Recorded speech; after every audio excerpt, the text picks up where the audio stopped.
تو ہر صاحب مال پر جس پر زکوٰۃ فرض ہے، زکوٰۃ کے لیے تو سال گزرنے کی شرط ہوتی ہے، لیکن قربانی کے لیے سال گزرنے کی شرط نہیں ہے۔ 10، 11 اور 12 ذوالحجہ کے 3 دن عید کی نماز سے لے کر 10، 11 اور 12 کی غروب آفتاب تک 3 دن درمیان کی 2 راتیں یہ شامل ہیں۔ رات کے وقت میں بھی قربانی کریں تو جائز ہے، لیکن اگر دن میں کریں تو افضل ہے۔ ہر اس شخص پر جو ان 3 دنوں میں صاحب مال ہے، صاحب مال ہونے سے مراد کہ اس کے پاس 7.5 تولے سونا ہو، یا 52.5 تولے چاندی ہو، یا حاجت اصلیہ کے علاوہ اس کے پاس اتنا مال ہو جو 52.5 تولے چاندی کی مالیت کو پہنچتا ہو، یا مال تجارت ہو۔ حاجت اصلیہ میں ضرورت کا مکان اور خانہ داری کی ضرورت کی چیزیں، ہر وہ چیز کہ جس کے استعمال کے بغیر زندگی میں تکلیف آتی ہے وہ حاجت اصلیہ میں شامل ہے۔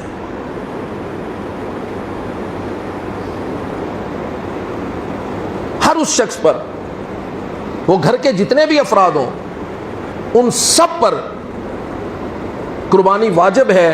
جو ان 3 دنوں میں اتنا مال رکھتے ہیں۔ لیکن یہ یاد رکھیے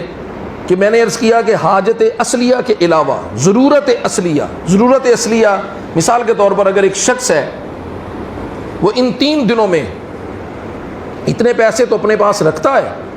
لیکن اب پورے مہینے کے اخراجات اسی میں سے کرنے ہیں، جیسے تنخواہ دار لوگ ہوتے ہیں پورے مہینے کے اخراجات اسی میں سے کرتے ہیں، جیسے مکان کا کرایہ ہے یا بجلی کے بل ہے یا کوئی اور کسی چیز کی انسٹالمنٹ ہیں، قسطیں ہیں جو ادا کرنی اس پر واجب ہے، یا میعادی قرض ہے اور اس قرض کی قسط جو ہے وہ اس میں سے ادا کرنی، تو ان ساری چیزوں کو الگ کر دیں گے۔ یہ ساری جو ضرورت کی چیزیں ہیں، مہینے کا خرچہ جسے آپ راشن کہہ لیں، اور بجلی کا بل اور یہ ساری چیزیں جو اس پورے مہینے میں اس نے ادا کرنی ہے، تو ان سارے پیسوں کو اس میں سے الگ کر دیں گے۔ پھر اگر اس کے پاس اتنے پیسے بچتے ہیں کہ 52.5 تولے چاندی کی مالیت، جو تقریباً 58,000 کے لگ بھگ بنیں گے، ایگزیکٹ فگر تو میرے پاس نہیں ہے، آج کل غالباً 1100 کے لگ بھگ چاندی کا ریٹ ہے، تو آپ اس حساب سے 52.5 تولے چاندی کا ریٹ لگائیں، تو اگر اتنے پیسے کسی کے پاس حاجت اصلیہ کے علاوہ ہیں، وہ گھر کے جتنے افراد ہیں سب پر قربانی واجب ہے۔ ہمارے یہاں کیا ہوتا ہے کہ گھر کے جو سربراہ ہیں، ایک قربانی ان کی طرف سے کی جاتی ہے اور باقی سب سمجھتے ہیں کہ ہماری طرف سے قربانی ہو گئی۔ نہیں حضرات، ایسا نہیں ہے۔ قربانی کے لیے یاد رکھیے کہ سب سے پہلی بات کہ مسلمان ہو، دوسری عاقل مجنون اور پاگل پر قربانی نہیں، اور تیسری بات بالغ ہو۔ اب گھر کے جتنے افراد بالغ ہیں، بیٹیاں ہیں، بیٹے ہیں، بہویں ہیں، ہر شخص دیکھے گا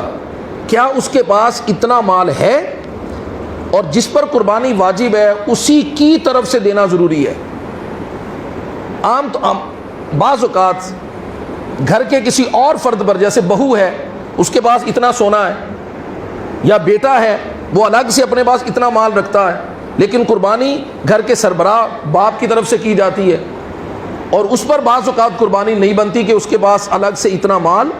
نہیں ہے۔ تو ایسی صورت میں جس کی طرف سے کی گئی وہ تو نفل کی گئی، اور واجب جو ہے وہ متروک ہو گیا، یعنی واجب کو ترک کر دیا گیا۔ تو یہ بالکل اس طرح ہے کہ آدمی فرض نماز نہ پڑھے اور سنت اور نوافل پڑھ لے۔ تو فقہائے کرام نے نبی علیہ الصلوۃ والسلام کے فرمان ذیشان کی روشنی میں فرمایا کہ جو شخص فرض اور واجب کو ترک کر کے نوافل ادا کرے تو اللہ اس کے نفل کو قبول ہی نہیں کرتا۔ وہ نفل بھی قبول نہ ہوا اور واجب بھی ترک ہو گیا۔ لیکن اگر نفل قبول ہو بھی جائے تو واجب کے ترک کا گناہ بھی رہے گا اور اس کی ادائیگی بھی واجب رہے گی۔ اس لیے حضرات یہ لازم ہے کہ ہر شخص جو ہے وہ 10, 11 اور 12 ان 3 دنوں میں اپنا حساب خود کرے. اور اگر کسی کے پاس اتنا مال موجود ہے جو میں نے عرض کیا تو اس پر قربانی واجب ہے. بعض اوقات ایسا ہوتا ہے کہ خواتین کے پاس سونا تو ہوتا ہے لیکن الگ سے پیسے نہیں ہوتے, تو ایسی صورت میں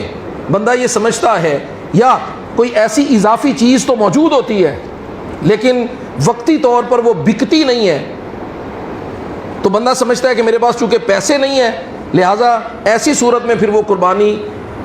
نہیں کرتا. تو حضرات یاد رکھیے ایسی صورت میں بھی ترک واجب کرنے کی وجہ سے گناہ ہوگا.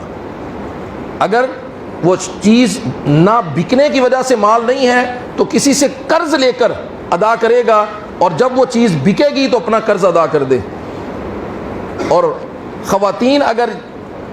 یہ سمجھتی کہ سونا تو ہے لیکن الگ سے پیسے نہیں ہیں تو اب ہم کیا کریں, تو اس خیال سے معاذ اللہ بعض اوقات ہمارے گھروں میں زکوٰۃ بھی ادا نہیں کی جاتی. تو یاد رکھیے جس خالق نے یہ سونا دیا ہے, اور خواتین یا احباب یہ سمجھتے ہیں کہ یہ سیٹ خراب ہو جائے گا اگر اس کو بیچا یا اس میں سے کچھ کم کیا, تو جس مالک نے یہ عطا کیا ہے اب اس کے حکم کا یہ حق ہے کہ اس میں سے ادا کیا جائے.